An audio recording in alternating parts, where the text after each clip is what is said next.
Lolengo ndimelaki na lelo ekokani teo. Kala ozalaka moto liboso ya boya. Kasi lelo ekomi losambo kotiwa na oye. Losambo na misilite oh, tala ndenge mongo pe biloka mokili ekaboli yo. Na bolingwa nzambe songela Yawe. Moninga salela Yawe. Akopambola yo. Songela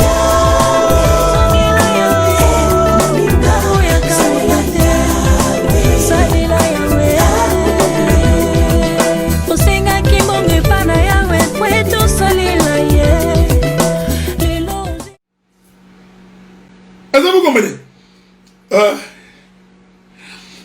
L'apôtre Paul dit ceci. Le mariage terrestre est un mystère par rapport à Christ et à l'Église. Est-ce qu'on peut lire ça? Bon, allons lire ça. Pour que tu ne sois pas scandalisé. Hein? C'est ce que je voudrais lire avec toi. Pour que tu ne sois pas scandalisé. Sans quoi tu risques d'être scandalisé et d'être achoppé. Je vais vous trouver cette écriture-là. Je crois que c'est Éphésiens. Attendez. Nous prenons le livre d'Éphésiens chapitre 5. Éphésiens chapitre 5. Souffrez. Éphésiens chapitre 5. Je voudrais prendre à partir du verset 28. C'est ainsi que les maris doivent aimer leurs femmes comme leur propre corps. Celui qui aime sa femme s'aime lui-même.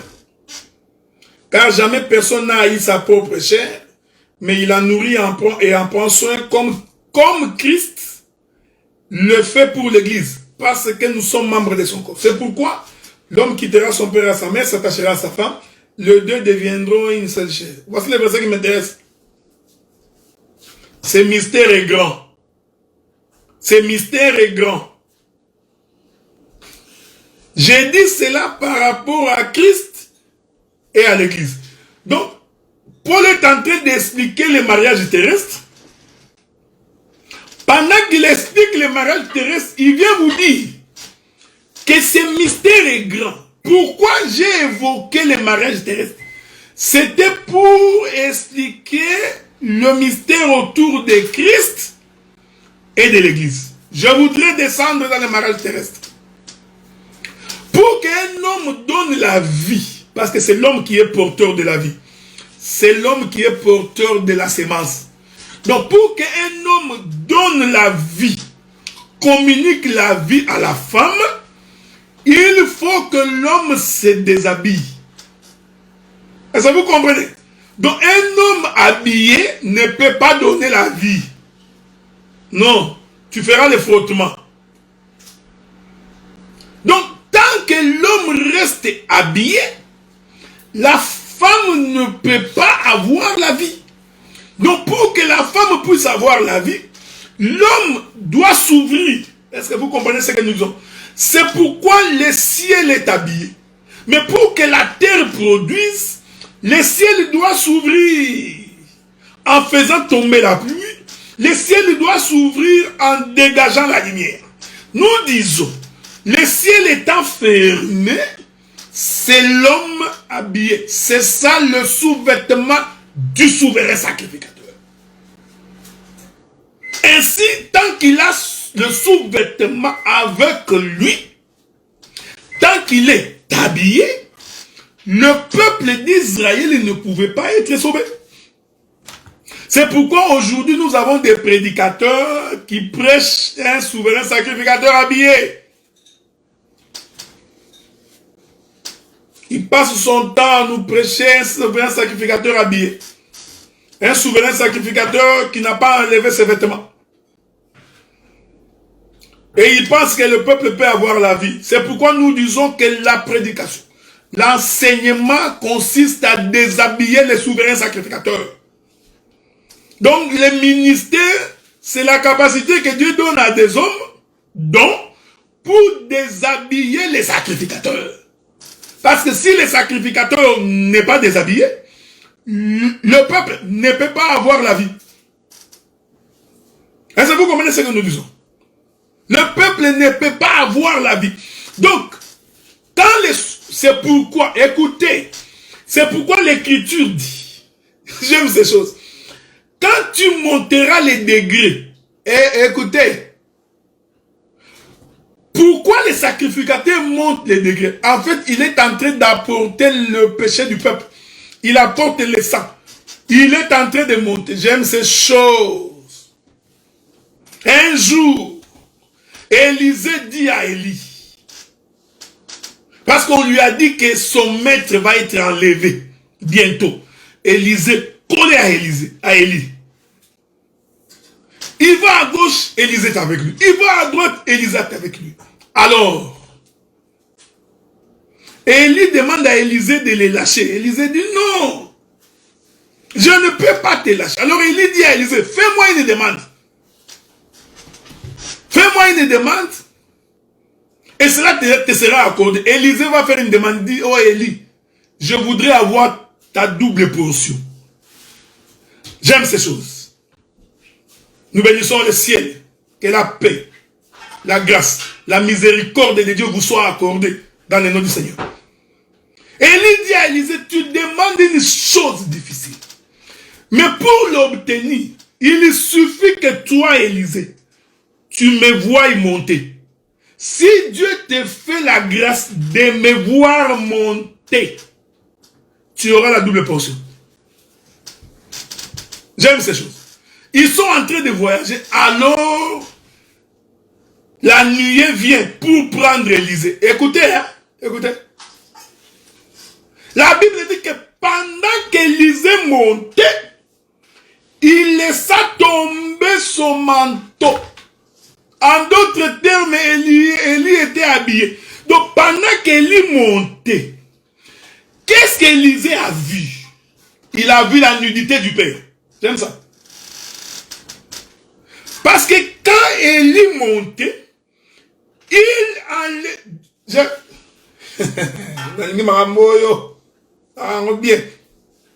Est-ce que vous comprenez? Ici, bien aimé dans le Seigneur, tout le temps que Élisée marchait avec Élie, Élie était habillé. Nous disons, c'était le souverain sacrificateur portant son sous-vêtement. Ici, Élisée est l'ombre d'Israël qui n'a pas découvert la nudité d'Élie. Élie lui dit, si tu veux voir, si tu veux obtenir la double portion, tout ce qui te reste à faire, c'est de me voir quand je monterai. Si Dieu te fait la grâce de me voir, quand le Père monte, le regard de celui qui est en bas regarde le dessous du Père. Est-ce que vous comprenez ça? J'aime ça. J'aime ça. Attendez. Il y a une écriture qui me vient à l'esprit. Il y a une écriture. Espérons que je vais trouver cette écriture-là. Bien-aimé Roland, je vais d'abord chercher moi-même. Si je ne trouve pas, toi, Roland, tu vas m'aider.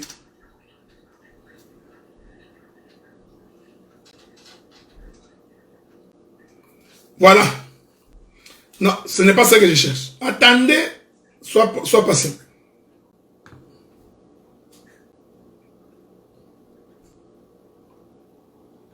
Pourquoi?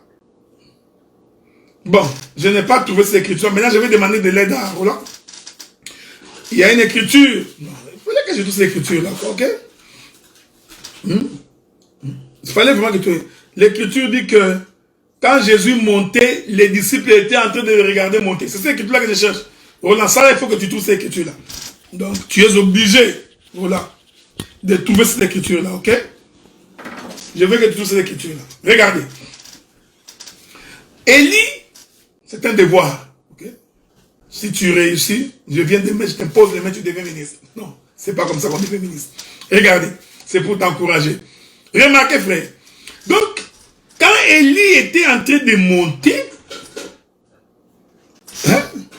quand Élie était en train de monter, la Bible dit que le manteau les manteaux de... J'ai trouvé l'écriture, Roland, t'inquiète pas, j'ai trouvé. Prenons le livre de Actes des Apôtres, chapitre 1er. J'aime ces choses. Actes des Apôtres, chapitre 1er. Je vais lire le verset 8. La Bible dit, vous recevrez une puissance. Merci mon bien-aimé Jean-Didier. Le Saint-Esprit survenant sur vous.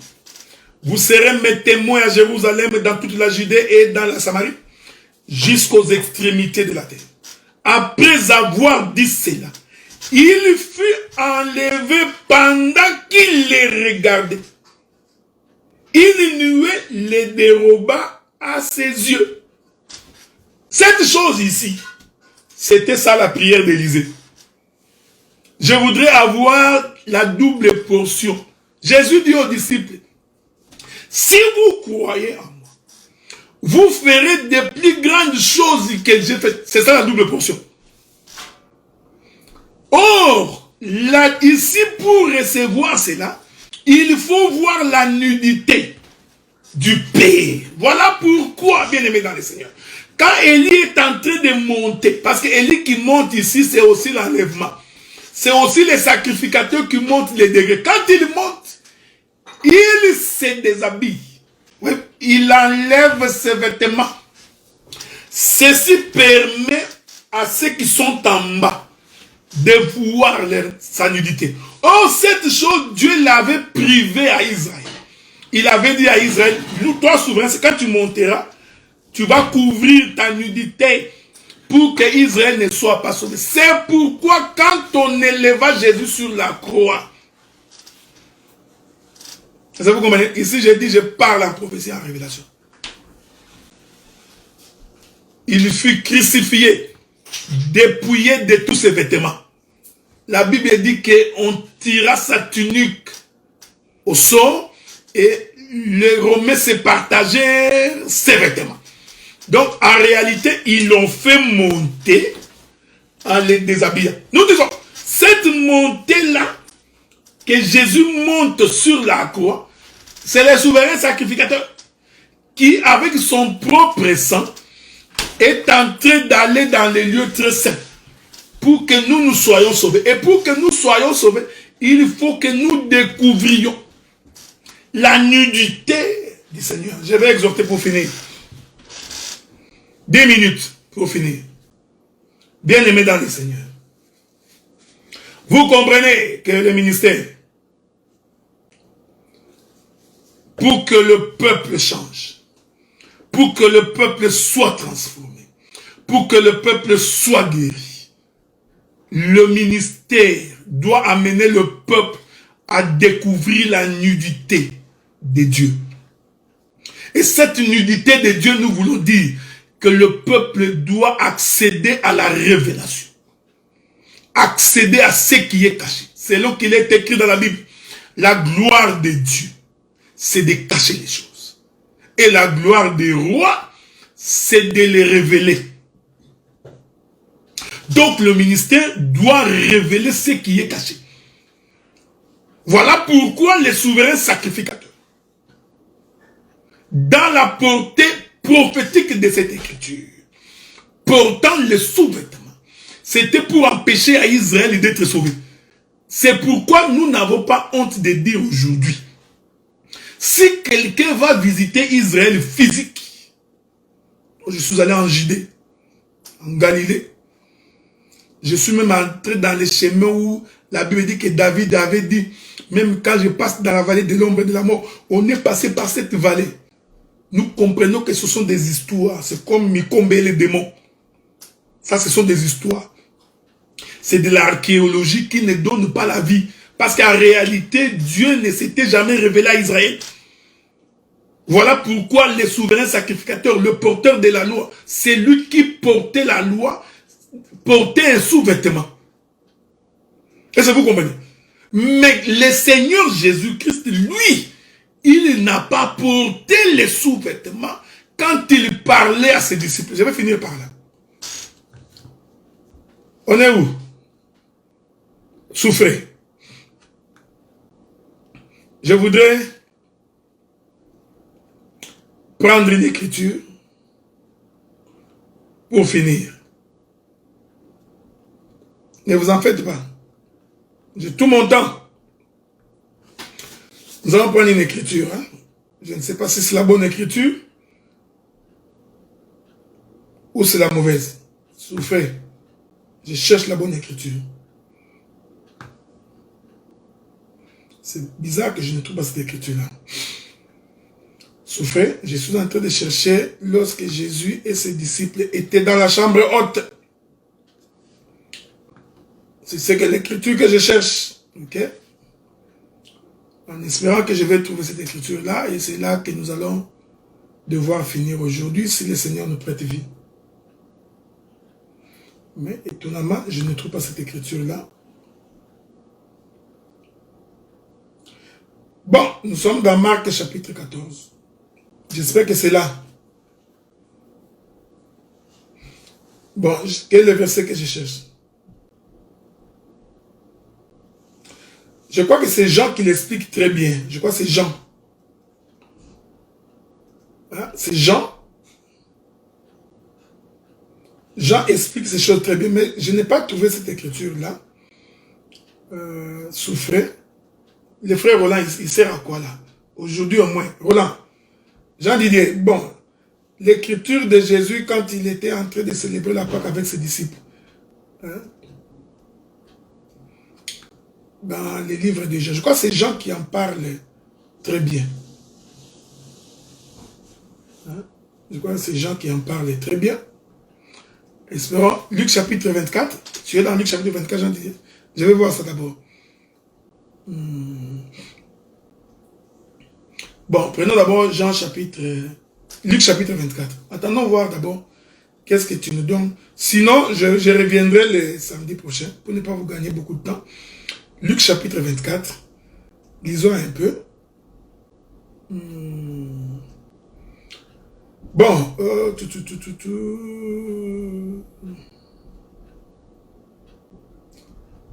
mais il y a une écriture. Quand vous prenez Luc chapitre 24, à partir du verset 32, non, pas le verset 22, c'est pas ce que je cherche, mais on reviendra plus tard. Nous allons revenir plus tard. Parce que la Bible dit que pendant, je crois que c'est Jean qui explique ça très bien. Jean dit, pendant qu'ils étaient en train de célébrer la Pâque, Jésus enleva ses vêtements. C'est cette écriture-là que je cherche. Hein? C'est cette écriture-là. Mais je crois que c'est le prophète Jean. Parce que les autres ont donné, voilà, bien-aimé fils d'Aaron, c'est ce que je cherchais. Donc c'est Jean chapitre 13. Prenons le livre de Jean, dans son chapitre 13. Merci beaucoup, bien-aimé fils d'Aaron. Souffrez, je suis en train de chercher, mais c'est bizarre quand on a affaire à... Mais le diable est mauvais. Hein? Donc, il veut me faire perdre mon temps. Jean chapitre 13. Prenons à partir du verset 20. La Bible dit ceci, c'est là qu'on va finir. Hein? Souffrez pour une bonne cause. La Bible dit, en vérité, je vous le dis, celui qui reçoit celui que j'ai envoyé me reçoit, et celui qui me reçoit celui qui m'a envoyé. Bon, ça nous pouvons sauter. Nous continuons.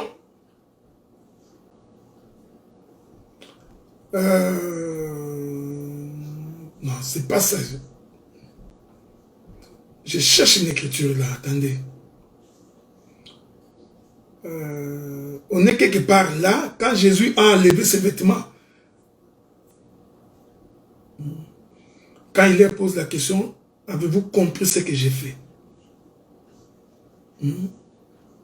Bon, essayons de nous limiter là. On pourra y revenir.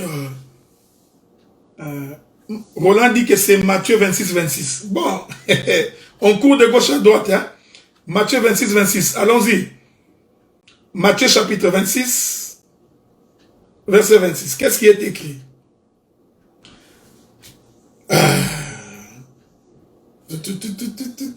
Attendez. Roland, tu ne m'as pas encore donné les versets que je cherche. Non, ce n'est pas celui-là. Hein? Roland dit 26. Non. 26 à 29. Je ne pense pas que c'est là. Bon, ce n'est pas grave. Roland. Jean 15, 2. Voilà, on court toujours bien. Parce qu'il y a l'écriture, hein? Jean chapitre 15, verset 2. Merci beaucoup. C'est là que je voudrais conclure. Jean chapitre 15, verset 2. C'est là où on est? Non, Jean 15, verset 2. Ce n'est pas le verset. Ce n'est pas le verset, mon frère. Bon, on va y revenir. Je reviendrai probablement si le Seigneur nous prête grâce la semaine prochaine. Donc, je voulais dire que, parce que quand Jésus est entré dans la chambre haute, avant de célébrer la Sainte Seine, il s'est déshabillé. Ah, Jean 13, 4. Ça, c'est bien. Jean 13, verset 4. Voilà. Je commence par le verset 3. Jésus qui savait que le Père avait remis toutes choses entre ses mains et qu'il était venu de Dieu qui s'en allait à Dieu. Qu'il était venu de Dieu qui s'en allait à Dieu. S'élevant des tables et ôta ses vêtements, il prit un linge dont il se ceignit. Je vous ai dit que je suis dans la révélation. Ok? Faites attention. Ici, je ne voudrais pas dire que Jésus était resté complètement nu. Je ne dis pas non plus que Jésus a été crucifié sur la croix, physiquement complètement nu. Ce n'est pas ce que j'ai dit. Donc, je suis dans la révélation. Parce que nous pouvons prêcher par la révélation, par la prophétie, par la connaissance et par la doctrine. Ok? Donc ici, je suis dans la révélation. Se déshabiller, c'est faire découvrir sa nudité. Oh, vous allez remarquer. Jésus s'approchant pour retourner chez le Père, qu'est-ce qu'il fait? Il enlève ses vêtements. Nous disons que prophétiquement, c'était pour la première fois que Jésus enlevait ses vêtements devant ses disciples. Ce geste est prophétique. C'était pour dire que ces choses ont été cachées pour les gens du dehors. Mais pour vous, puisque je suis en train de rentrer chez les pères, voilà pourquoi dans les livres de Jean chapitre 17, Jésus dit, Père, je leur ai fait tout connaître. En réalité, je me suis dévoilé. Je n'ai donc rien caché. En d'autres termes, je me suis déshabillé. Ces jours-là, dans les lieux de sa cachette, voici, il s'est déshabillé. Sur sa cuisse, un nom y est écrit. Fidèle et saint, je contemple tout son corps. Est-ce que vous voyez ça? Donc, c'est le jour où le Seigneur se déshabille pour que le peuple découvre. Ce geste-là est prophétique. Cela ne veut pas dire qu'il est resté complètement nu. Non. C'est-à-dire que ce qui était caché, à vous, je vous ai donné la révélation. Mais aux enfants d'Israël, je suis toujours le souverain sacrificateur habillé en sous-vêtements. Bien-aimé dans le Seigneur. Ça a été pour moi un réel plaisir de partager avec vous la parole ce soir. Je n'ai pas expliqué les chiffres 40, les chiffres 30. Ne vous en faites pas. Maintenant, je voudrais que nous nous mettions d'accord parce que à partir de la semaine prochaine, je vais prêcher à l'église tous les dimanches du mois de décembre, probablement tous les dimanches également du mois de janvier. Donc je me propose de prendre congé de vous pendant 8 semaines. Donc les 8 prochains samedis, c'est-à-dire tous les mois de décembre et tous les mois de janvier. Si vous voulez me suivre, vous me suivrez en direct tous les dimanches à partir de 11h heure d'Ottawa, 17h heure de Paris, jusqu'à 14h heure d'Ottawa, 20h heure de Paris. À partir de dimanche, le premier dimanche du mois de décembre. Ce qui fait que je mets un point virgule pendant 8 semaines pour le samedi. Donc, je ne serai pas là parce que ça va être très difficile pour moi. J'ai vieilli, prêcher pendant 1h30 le samedi prêcher encore pendant 1 heure.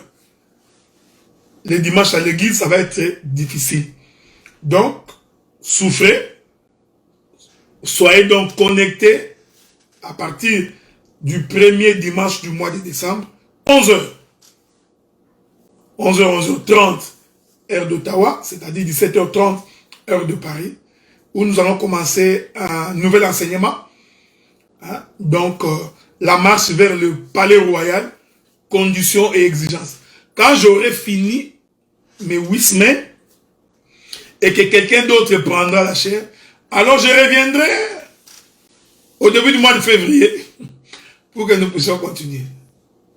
Que le Seigneur vous bénisse et qu'il vous garde dans le précieux nom de Jésus. Que Dieu vous garde. Oh, tala ndenge mbongo pe biloka mokili ekaboli yo na bolingo nzambe songela Yawe moninga salela Yawe akopambola yo.